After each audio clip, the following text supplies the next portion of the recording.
guys, welcome back. Today we're gonna reaction to the Imitation game. And Imitation game is the only story that inspired by Alan Turing's true story, and it's released that in September 28, 2014. And I think you guys have watched the movie already, right? Yes. So since we watched the movie already, so I will gonna ask you some question that we need to answer the question. So the first question is, what branch of mathematics were used and mentioned in the movie, and how was it used in the movie? So the question, the mathematics that were used in the movie were number theory and probability theory, and both of them were used to break the German enigma code. That's all. Okay. So since let's move on to the second question. Do you still think that mathematics and computer science curriculum doesn't have any value to computer science? Why? I really think that math is really important in computer science curriculum because when we learn math, we use math to solve the problem. We can say that we use math to solve the crossword too, and we can also use math to calculate how many times to run the program to minimize the time that we need to spend and maximize the output that we want. And that's all. Okay, so question, I have another question to ask too. The question is the type of the game that give them the leverage, and how did the game skill help them in their mission? Okay, I will answer that question. For the type of game that give them skill to have in their mission is, I would say, the strategy, because they play a lot of word cross game, and it gives them the strategy and technique to break the Ligma code by using break the Ligma code used by German in World War II, and again it's a life skill that were employed in their mission. So it has a lot like teamwork, collaboration, and effect of teamwork is really useful in that situation. And while the mission is just breaking the Ligma code, it's not like literally a game. It's help them to like break the Ligma code. Okay, that's all for question. And for question number 4, what game skill do you have that you think can help you learn better in computer science? Anyone had the answer? I will be the one answering that. So I'll be playing Valorant. In case I don't know if you guys know that, but I've been playing Valorant, and I think Valorant makes me smarter because the game. When I play the game, I use my brain to think logically and outsmart the enemy so that I can win the round. And I think that also include in my computer science, because when we study computer science, we have to think logically and have your creativity. Okay, since I have one more question is, what is the relationship and connection of the history of cryptography and the modern AI and ML? The history of cryptography shapes modern AI and /ML, as both fields share techniques and drive innovation in security and privacy. Cryptography secures data, while AI/ML detects cyber threats, and ethical concern guides their responsible use. Okay, let's move on to the next question that I want to ask is, how did Turing machine become the foundation of modern computer based on what you understand from the movie? Turing machine became the foundation of modern computer based on my understanding. It is simply because his machine is a computational device intended to help investigate the extent and limitation of what we can be computed in it, and it is also automatically devised, and we can say that it is the first smart device in history. All create computer now is a very smart device, and they started the first time from Turing device. It's the Turing device. I will ask the next question. How did the Turing machine become the foundation of other aspects in computer science, such as programming, cryptography, cybersecurity, and blockchain? Well, I will answer that question.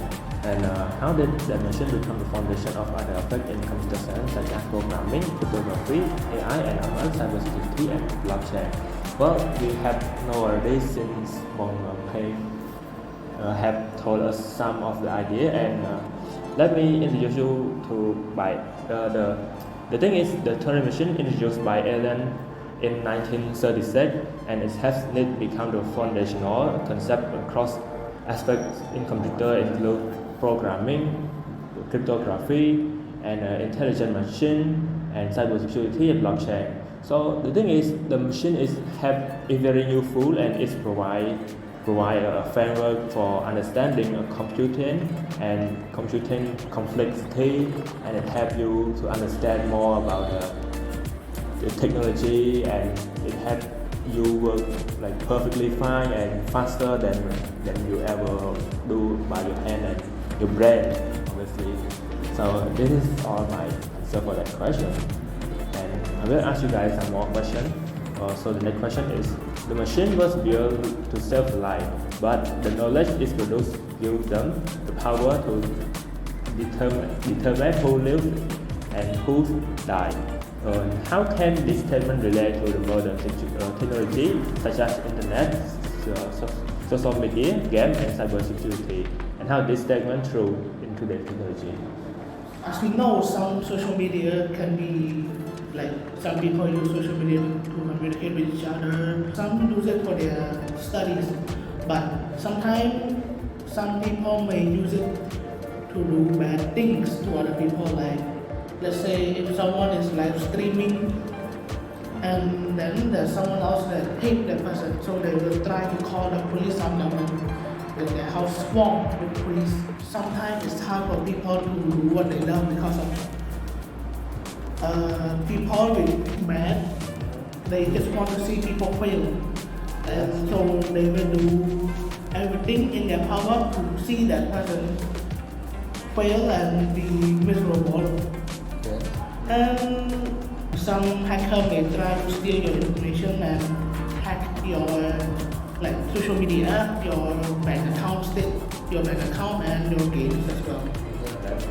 So since we done that question, so let's go on to the next question. The question is: information is power, and the one who controls information controls the world. At future computer science, how can we ensure that the future technology will not be used for evil or cause of human self-destruction? Anyone answer? Future computer scientists to ensure that the future technologies will be not used for evil or the cause of human self-destruction. First, I think that we need to consider this thing orderly, like what is right, what is wrong, with our new design and tech. And what will happen to people if we create that tech? Will it bring it more good impact or bad impact to people? Yeah. And another one, we should show and teach people how to use tech in a good way, and also we need to regulate laws so that they will not use it in a bad ways. Yeah. So moving on for the last question that I would ask: what technology of today do you think that led the society to the path of self-destruction, and why?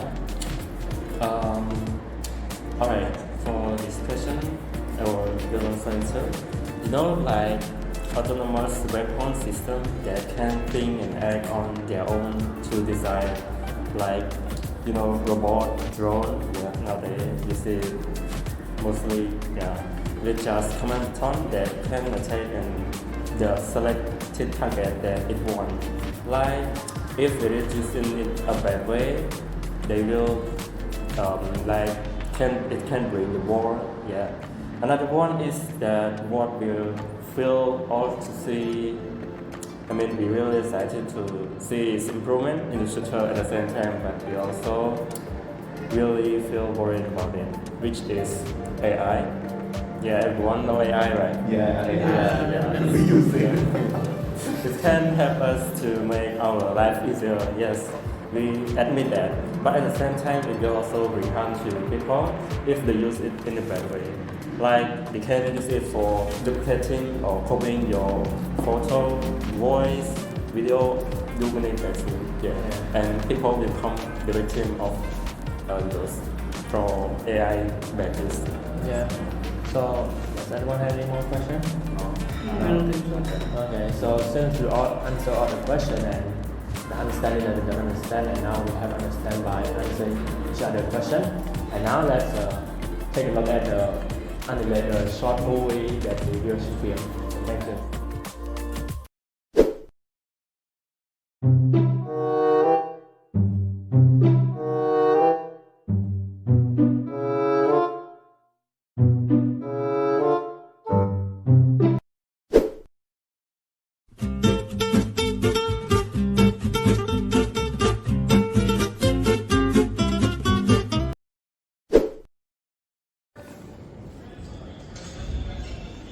You want to eat some nuts?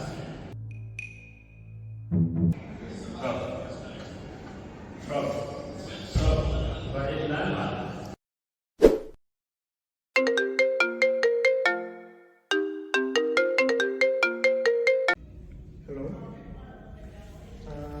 Yeah, I'm here. Where are you? When will you be here?